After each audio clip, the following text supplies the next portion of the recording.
कुछ मांगा नहीं, मैं आपके घर गया था गाजीपुर, कैमरा में बता रहा हूँ, गाजीपुर आपका घर है। मैं गया हूँ और 2-3 बार गया हूँ घर। लेकिन जब मैं गया था उस समय आपको फोन किया तो उस समय आप वहाँ पे जी नहीं थे, वहाँ पे नहीं थे। ठीक, जरूर आऊँगा। और आप इस देश के पहले ऐसे पत्रकार हैं जो दोनों हाथ से दिव्यांग है, दोनों हाथ नहीं है, और उसके बावजूद भी आप पत्रकारिता कर रहे हैं। तो मैं इस देश के उन सभी लोगों से कहना चाहता हूँ कि आपसे के बारे में बोला ही था बनारस बीएचयू में मैंने आपके बारे में बोला था और बढ़िया तरीके से बोला था, और मैंने अपने चैनल पे बोला था। आपको वीडियो में देखा। हाँ, तो ये चीजें हैं जी। फिर कभी मौका मिला तो गाजीपुर जरूर आऊँगा, और आऊँगा तो मैं आपसे जरूर मिलूंगा। और अभी तक सलाखों के पीछे होते हैं। चलिए चलते चलते आपने समय दिया है। जितेंद्र दिव्यांग के लिए आप क्या कहना चाहेंगे? बहुत पत्रकारों के लिए आपने कहा, कई बार मेरे घर भी आने के लिए थे, लेकिन मैं आपके घर करिए। मैं आपके घर गया था, मैं आपसे कभी कुछ मांगा नहीं, मैं आपके घर गया था गाजीपुर, कैमरा में बता रहा हूँ, गाजीपुर आपका घर है। मैं गया हूँ और 2-3 बार गया हूँ घर। लेकिन जब मैं गया था उस समय आपको फोन किया तो उस समय आप वहाँ पे नहीं थे, वहाँ पे नहीं थे। ठीक है, मैं फिर दोबारा कभी समय मिला तो जरूर आऊँगा, वहाँ पे जरूर आऊँगा।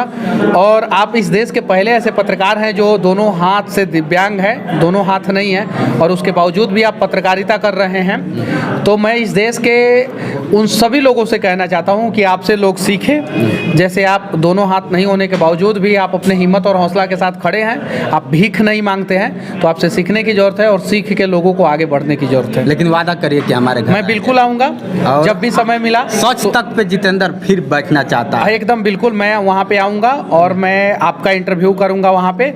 लेकिन मैं ये वादा नहीं कर सकता हूँ कि कब आऊँगा। नहीं, ठीक है। मेरे साथ समस्या क्या होता है कि कभी 2 महीना लगता है, कभी 3 महीना, कभी 1 साल, कभी 2 साल। कई लोग कहते हैं कि आप ही जाके करते हैं, मनीष सबको दिखाते हैं, आपको क्यों नहीं दिखाते? नहीं, मैंने तो बनारस में आपके बारे में बोला ही था बनारस बीएचयू में मैंने आपके बारे में बोला था और बढ़िया तरीके से बोला था, और मैंने अपने चैनल पे बोला था।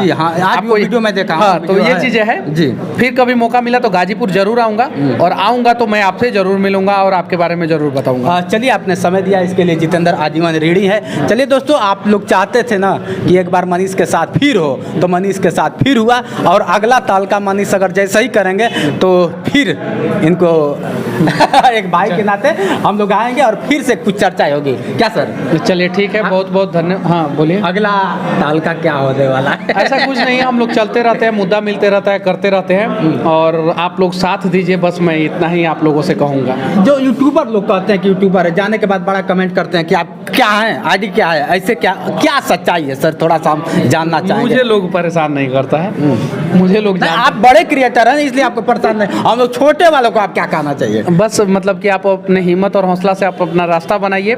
जब आपका रास्ता बन जाएगा कोई परेशानी नहीं होगा। हाँ, आप अपने समस्याओं का समाधान खुद के दम पे कर सकते हैं।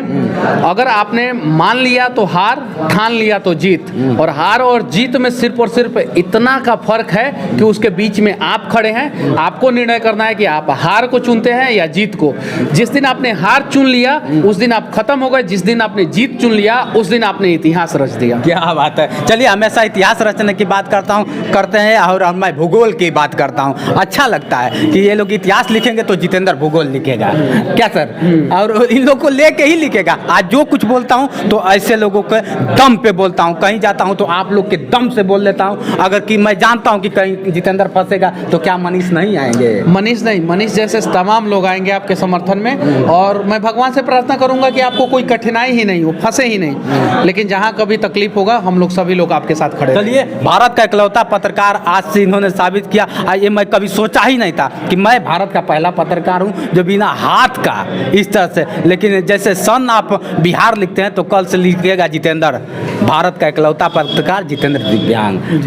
ये नाम देने के लिए जितेंद्र फिर से आपका नमन करता है और आजीवन ऋणी है सर। बहुत बहुत धन्यवाद। और सच में आप भारत के इकलौता दिव्यांग पत्रकार हैं, ये बात सत्य है, इसको कोई झुठला नहीं सकता है। चलिए, आपने एक और हौसला दिया और उस हौसले से फिर से एक अलग अलख जगेगी। मैं वादा करता हूँ आप लोगों के साथ, दिखा दूंगा कि होता क्या है पत्रकारिता। चलिए दोस्तों, आज के लिए बस इतना ही। बने रहिए हमारे वीडियो के साथ। मैं हूँ जितेंद्र दिव्यांग और आप देख रहे हैं मेरा यूट्यूब चैनल जोश एक्सप्रेस। नमस्कार दोस्तों। जय हिंद। जय हिंद।